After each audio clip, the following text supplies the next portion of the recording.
Hello दोस्तों, आज हम आपको बताने जा रहे हैं वर्क एनर्जी का ना क्लास 11th में जो चैप्टर है फिजिक्स का, उसका एक टॉपिक है वर्क एनर्जी का, work done by variable force.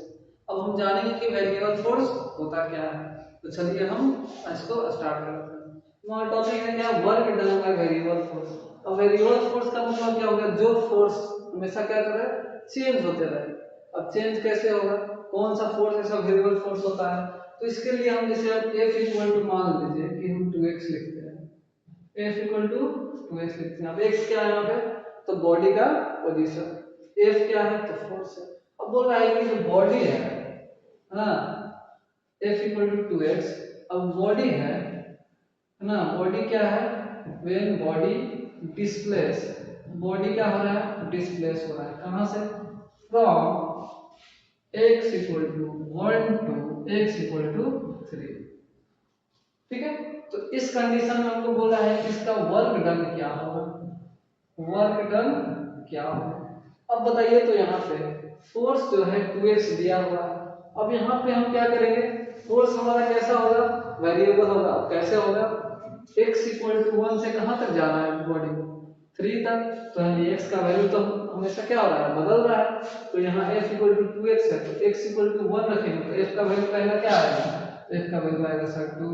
फिर क्या आ जा रहा है, फिर 1 के बाद 2 रखेंगे तो f का वैल्यू क्या आ जाएगा, तो 4।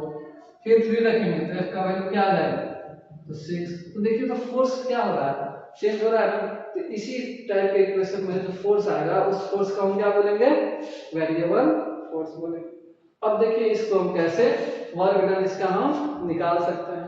तो अगर हमको फोर्स मिल जाएगा, डिस्प्लेसमेंट मिल जाएगा, तो क्या होता है वर्क डन, बताइए, F dx, ठीक है, cos थीटा, नहीं होता है, F dot dx cos theta. ठीक है, इसी को हम क्या बोलते हैं, वर्क डन बोलते हैं। अभी वर्क डन कहाँ काम करेगा, ये फॉर्मूला कहाँ काम करेगा, जब फोर्स क्या रहे, कांस्टेंट रहे। किसके लिए रहे, कांस्टेंट रहे। लेकिन यहाँ पे क्या हो रहा है, फोर्स क्या है, वेरिएबल है। तो इसके लिए हम क्या करेंगे, तो आइए हम इसको एक ग्राफ से समझते हैं। ठीक है, तो देखिए हम लोग ग्राफ बनाते हैं, ध्यान से देखिए। किसका ग्राफ है, तो फोर्स का। किसका ग्राफ है, फोर्स। और इधर क्या है, तो डिस्प्लेसमेंट का ग्राफ। अब इसका ग्राफ कुछ ऐसा बन रहा है कि जा रहा है ऐसे, चलिए यहाँ तक गया इस तरीके से, इस तरीके से आगे बढ़। तो ये फोर्स है, तो फोर्स वेरी कर रहा है। ठीक है, अब इसका हम फोर्स और डिस्प्लेसमेंट का ग्राफ है, तो इससे हम कैसे वर्क निकालेंगे इसका, तो चलिए हम सीखते हैं। तो जैसे देखिए, यहाँ पे मान लीजिए एक यहाँ पे पॉइंट ले लेते हैं। ठीक है, एक यहाँ पे पॉइंट ले लेते हैं, एक यहाँ पे पॉइंट लेते हैं, और एक यहाँ पे पॉइंट लेते हैं। ठीक है, अब यहाँ से इसको जोड़िए, तो मान लीजिए कि यहाँ से गया यहाँ पे, तो इसका वैल्यू हो गया f। फिर यहाँ से इसको जोड़ दीजिए, इसको मान लीजिए कि ये f1 हो गया, ये क्या हो जाएगा, यहाँ से f2 हो गया। फिर इस तरीके से यहाँ से क्या हो जाएगा, f3 हो जाएगा। फिर यहाँ पे क्या हो जाएगा, ये f4 हो जाएगा। ठीक है, बात समझ रहे हैं। अब चार फोर्स अलग अलग आ गया, तो वेरिएबल फोर्स आ गया। तो इसका हम वर्क डन कैसे निकालेंगे, तो इसके लिए हम क्या करेंगे, इसको थोड़ा सा और एक्सटेंड कर देते हैं। अब देखिए, यहाँ से एक स्ट्रिप काटेंगे, स्ट्रिप मतलब गिराएंगे इसको। जैसे देखिए स्ट्रिप, इसको छोटा छोटा आपको दिखाने के लिए थोड़ा सा बड़ा बना रहे हैं। एक रेक्टेंगल के टाइप का स्ट्रिप इसमें कटेगा। ठीक है, रेक्टेंगल के टाइप का छोटा छोटा स्ट्रिप इसमें, मतलब स्ट्रिप का मतलब हो गया कि पोजीशन थोड़ा सा इसका एक्स का क्या होगा, बदल रहा है। एक्स का पोजीशन मान लीजिए यहाँ था, फिर थोड़ा सा स्मॉल डिस्प्लेसमेंट किया, तो स्मॉल डिस्प्लेसमेंट को क्या बोलते हैं, dx। अब यहाँ से यहाँ तक का लेंथ क्या हो गया आपका, f1। इसी तरीके से इससे भी हम गिरा सकते हैं। देखिए यहाँ गिरा, ठीक है, इसका लेंथ क्या हो गया f2। इसमें भी क्या होगा, स्मॉल डिस्प्लेसमेंट, तो dx लिखेंगे। सेम इसी तरीके से f3 भी गिरा सकते हैं। ठीक है, यानी अलग अलग फोर्स आ रहा है तो वेरिएबल फोर्स ही होगा। फिर इस तरीके से इसमें भी कर सकते हैं, इस तरीके से। ठीक है, ये हो गया dx, यानी इसमें स्मॉल डिस्प्लेसमेंट हो रहा है। ठीक है। उसके कारण फोर्स भी क्या हो रहा है, इसमें चेंज नहीं हो रहा है, F4 F3 F2 F1।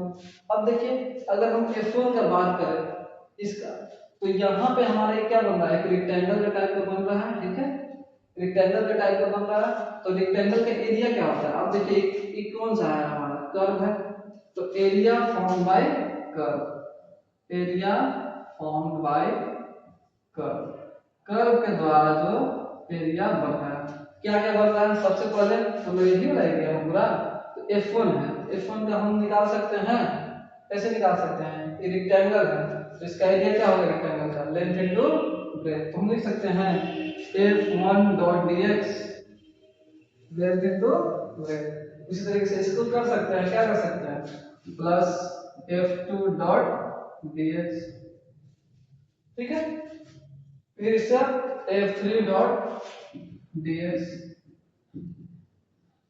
हाँ ऐसे करके सोर्स, ये हमारा एरिया फॉर्म बाय कर्व हो गया।